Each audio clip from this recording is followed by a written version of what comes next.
Shadow Shaman's got a bag of tricks and he can't wait to show them off.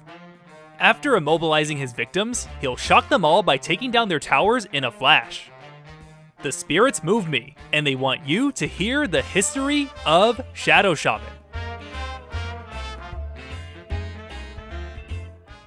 Shadow Shaman is a ranged intelligence hero who's great at disabling his opponents and pushing down lanes with his nuke and ultimate. His first ability is Ether Shock. It's a fairly strong spell that deals magic damage in a cone, hitting multiple enemies at once at a pretty low cooldown. In the early stage of the game, it's one of the best level 1 harass options, and later on, it's an excellent way to kill creeps to push a lane. Following this is Hex, which is a single target spell that hexes an enemy. It's super simple, but that doesn't mean that it isn't strong. It's good for setting up ganks and even more lockdown from the rest of your kit. When used properly, this will lead you to a winner-winner chicken dinner. Spell number 3 is Shackles. This is a single target channeling ability that disables your foe while dealing magic damage to them over the duration. It's got a decent range, and it keeps one unit locked down for a long time. However, this does leave Rhasta vulnerable as he's channeling. Because of this, you want to make sure that you have some follow-up from your team, or a way to escape in case you get ambushed. The Shadow Shaman's ultimate is Mass Serpent Ward. This summons a squad of serpent wards to smash everything within their range. The wards act independently from Rhasta, so you can control what they attack.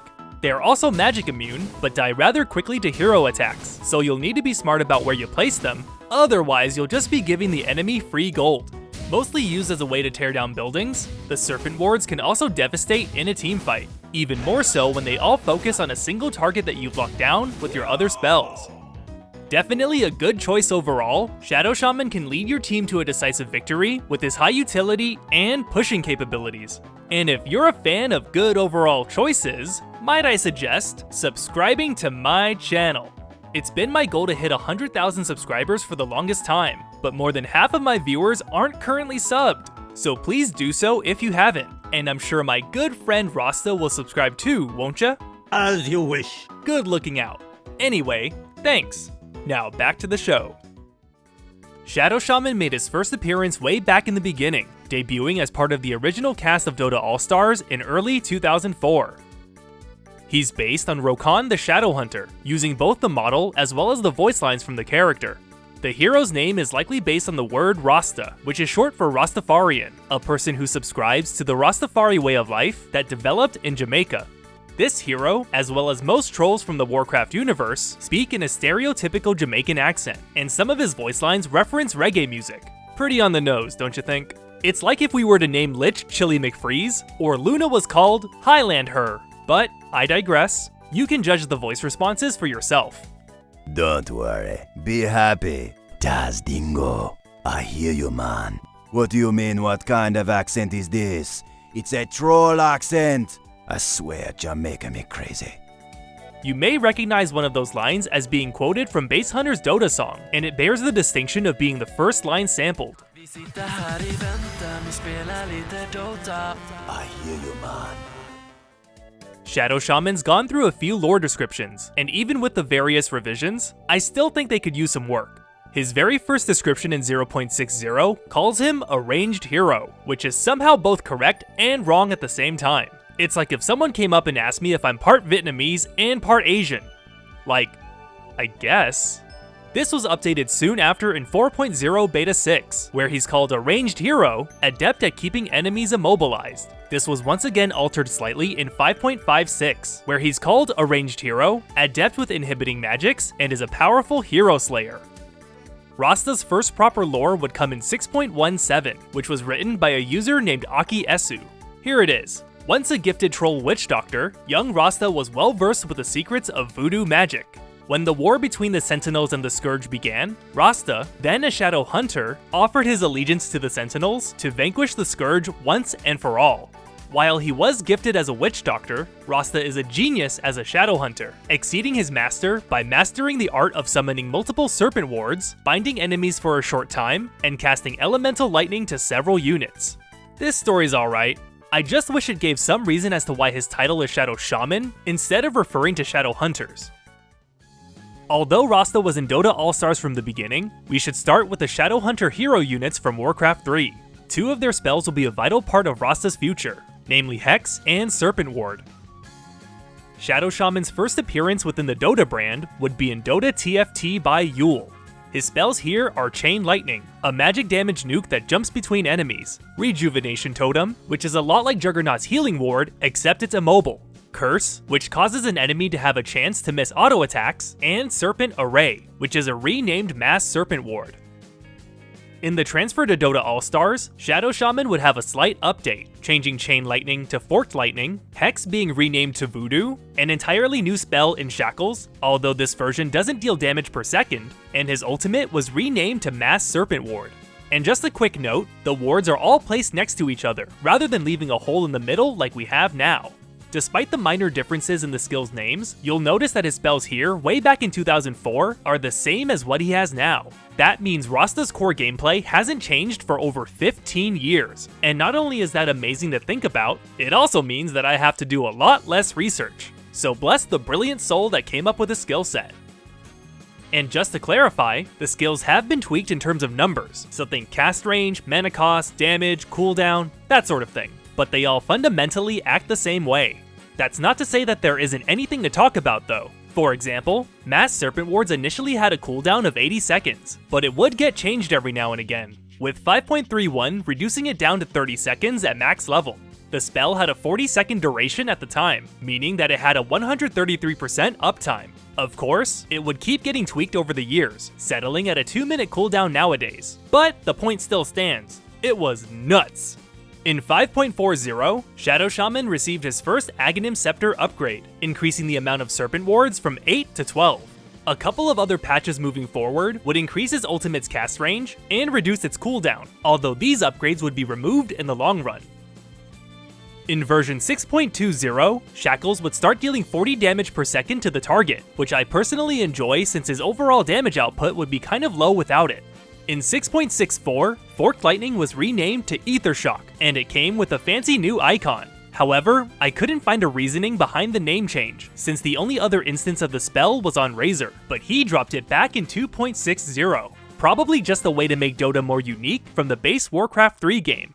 Also in this version, Aghanim Scepter would no longer increase the Serpent Ward count, and instead, it just increased their attack damage per level. Judging from the math, this was an overall damage increase, but since each ward does more damage, it was that much more important to keep them alive. Despite not receiving too many changes, Rhasta managed to be a solid hero during the All-Stars years, and even though he's chosen a career in being a shaman, he's always reliable and he'll forever be Ma Man. In Heroes of Newerth, Rhasta had an amphibious interpretation in the Pollywog Priest, who was with the main cast of characters since the start, back in April 2009. His initial model looked a lot like an anthropomorphized frog, although it's much more humanoid than froggy. His torso in particular looks a lot like a normal man's body, but the hands, feet, and head are more animal-like. In any case, he's depicted as a tribal chief or shaman with an ornate headdress and primitive clothing. He received an updated model in March of 2010, which is a much more refined version of the initial concept. His proportions were redone to more resemble a frog, and they made his clothing look a lot more ritualistic, as opposed to the grass shorts he had on before. Grorts, you could call them. Something I thought was interesting was how his staff remained pretty consistent between the two concept arts. Whether that's the case for a significant reason is anyone's guess. Lore-wise, Pollywog has a pretty generic reason for his inclusion in the game. For centuries, every great frog of the marsh peoples has wielded both political and magical power as the chief priest of the wild cults. Called upon by his beast brethren in this time of war, the Pollywog priest has come forth to use those powers in defense of his people and Newerth itself. His voice lines, much like Heroes of Newerth, is a bootleg version of the original counterpart. He has kind of a Jamaican accent, but it's like an imitation coming from a person whose only exposure to Jamaica is Hermes Conrad. Still, the low production value on the voice acting is one of Han's charms. Good idea. I see. Do what you wanna do. Feel my voodoo, man. Feel my grip. From the get-go, Pollywog has been a one-to-one port of Rhasta, and even to this day, that fact hasn't changed. His skills in the beginning were called Electric Jolt, Morph, Magical Bindings, and Voodoo Wards, with the Staff of the Master's upgrade changing his ultimate to Mass Voodoo Wards.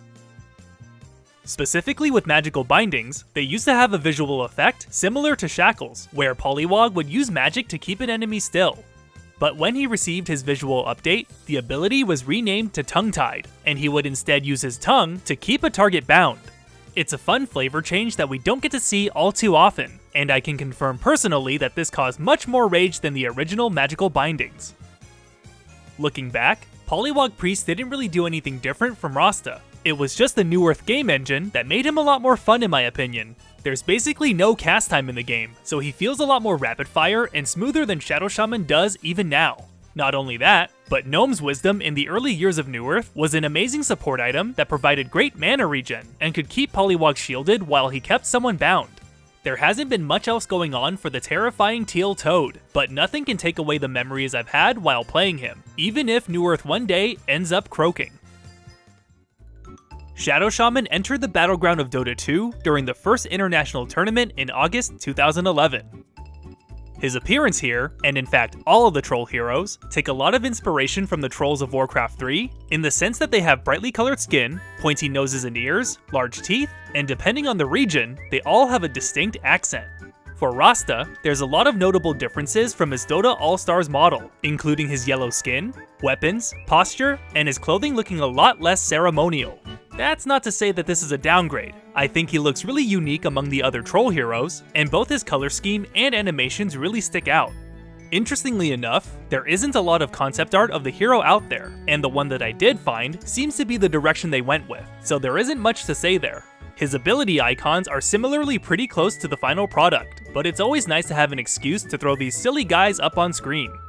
Shadow Shaman's lore tells the story of his life before he became a hero. Born in the Bleeding Hills, Rhasta was a starving youngling when picked up by a traveling con man. For 2 pins of copper, the old con man would tell your fortune. For 3, he'd castrate your pig. For 5, he'd circumcise your sons. For a good meal, he'd don his shaman garb, read from his ancient books, and lay a curse upon your enemies. His strange new youngling, part hill troll, part something else, worked as assistant and lent an air of the exotic to the con man's trade. Always one step ahead of cheated customers, one town ahead of a pursuing patronage, the two trekked across the blighted lands until one day, the con man realized that the little youngling could actually do what he only pretended at. His ward had a gift that customers valued. And so the youngling Rhasta was thrust before the crowds, and the trade named Shadow Shaman was born. The two continued from town to town, conjuring for money as Shadow Shaman's reputation grew. Eventually, the pair's duplicitous past caught up with them, and they were ambushed by a mob of swindled ex-clients. The con man was slain, and for the first time, Rhasta used his powers for darkness, massacring the attackers. He buried his beloved master, and now uses his powers to destroy any who would seek to do him harm. As far as his voice responses go, Rhasta comes off sounding like a mystic, although his lines are kind of generic, except for the unknown language he speaks in for his incantations. I am the medium between the worlds. I accept your guidance. In death, I learn life's mysteries. Soce nominis forte cali. Now let's talk about some real complicated stuff. Going back to his lore for a moment, his current story mentions that he's part troll, part something else. When he was first released, this part of the story actually said Hill Trowel, and it was the only instance of his race being named, as neither Dazzle nor Witch Doctor's lore or responses say it at all. Now, the implication of this is that Rhasta, Dazzle, and Witch Doctor all belong to a race called Trowels, and the neutral creeps shown here have always been known as Trolls, making these two groups different races. I've inferred that the reason for this was to give Dota 2's characters their own identity, similar to how the orcs in this game are called Oglodi, and the gnomes are called Keenfolk. So on January 23rd, 2013, the hero known as Troll Warlord was ported into the game, and with him, Valve effectively retconned the existence of Trowels altogether, as Rhasta's lore actually changed the word from Trowel to Troll, and the Warlord has 2 lines directed at Shadow Shaman that bring up his lineage. The trolls from the hills are barely trolls at all. Hill trolls are the weakest of our kind. Also yes, he's very racist, which means you're legally allowed to throw eggs at him if you ever see him. So with Troll Warlord's inclusion, this has effectively made the whole squad the same race as the Jungle Creeps, which isn't too bad since they do share a lot of physical traits. And in case anyone were to argue with me that these guys aren't all trolls, Dota Underlords has them all grouped in the same alliance, and they have voice responses that all refer to themselves as trolls. And of course Huskar isn't there because he's not in the game yet. If you're interested in learning more about the trolls in Dota 2, I would recommend going to Angermania's channel and looking up the More Heroes Are Trolls Than You Think video, which goes over a lot more about the race than I can cover here. Shadow Shaman's story is further expounded upon with his cosmetic items. To start this off quick and easy, he's got the Gazing Idol Ward, which is based off of his design. The Lamb to the Slaughter Immortal was once invented long ago as a way to combat insomnia, but Rhasta's put it to more offensive uses. In the same vein, the Lash of the Lizardkin tells us how Shadow Shaman one day had the epiphany that he could use his transformation magic on himself, changing his head to a frog's with the tongue to match. This seems like a direct reference to his Han counterpart, Pollywog Priest, especially since this changes his shackles animation to gripping his target using his tongue, not unlike Pollywog's tongue-tied ability. The Eki Spiritual Implement set is hard to pinpoint. It seems that these items have significant value and power, as they have grandiose descriptions, like with the bracers saying how these bracers have no like in all the contested lands. The wands were once thought to be only legend, but now it is yours to wield, and with it, great power. And the records are inscribed with the secrets of the great gone by. That said, it doesn't really specify what the Eki Buka actually is, and the only hint we get is the head slot item, the Visage of the Eki Buka, which suggests that whatever it may be, this is what it looks like. Now to dig into some real juicy bits, these next entries add a whole lot more to Rhasta's story.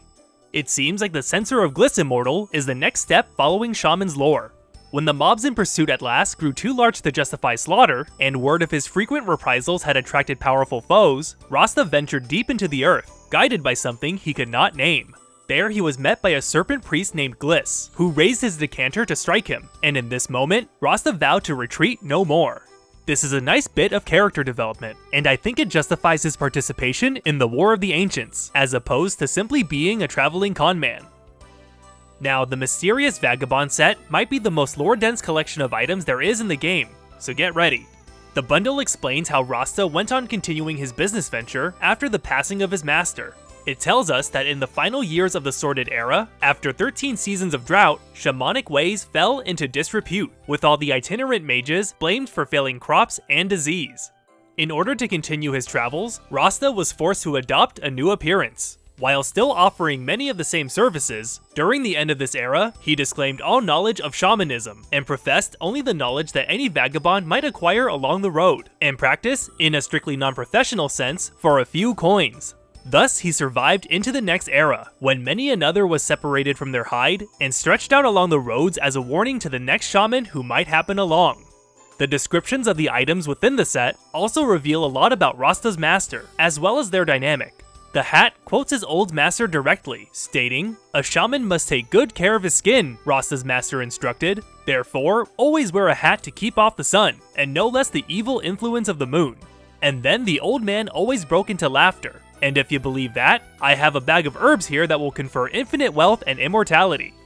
The wand item was the final portion of Rhasta's disguise, though he admits that sometimes he wields it because he likes the companionship, showing that Shadow Shaman may be feeling the loneliness from the loss of his master.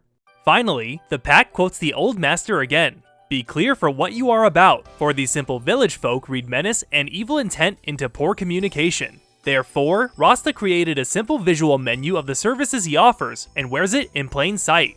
And in a really cool attention to detail, the drawings on the back of the cosmetic actually refers back to the written lore, where it states how much they charge for certain services. Telling fortunes for 2 copper pins, castrating pigs for 3 copper pins, circumcising sons for 5 copper pins, and reading ancient books and laying curses in exchange for a meal.